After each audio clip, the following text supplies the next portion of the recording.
Argentina ও England match বিশ্বকাপের ঐতিহাসিক এক ম্যাচ হতে যাচ্ছে। সেখানে এক ইংল্যান্ডের ভয়ের বিষয় হলো আর্জেন্টিনা বিশ্বকাপ মঞ্চে কখনোই সেমিফাইনালে হারেনি। 1930 সালে যুক্তরাষ্ট্রের বিপক্ষে 6-1 গোলে জয় পায় আর্জেন্টিনা। 1986 সালে আবারও পরাস্ত করে বেলজিয়ামকে 2-0 গোলে। 1990 সালে 1-1 গোলে ড্র করেন ইতালির লগে আর্জেন্টিনা। সেই ম্যাচটা পেনাল্টিতে জয় পায় সাবেক চ্যাম্পিয়ন আর্জেন্টিনা 4-3 গোলে। 1914 সালে নেদারল্যান্ডের সাথে দেখা হয় সেমিফাইনালে।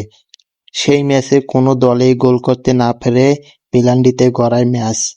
4-2 গোলে পরাস্ত করেন নেদারল্যান্ডকে।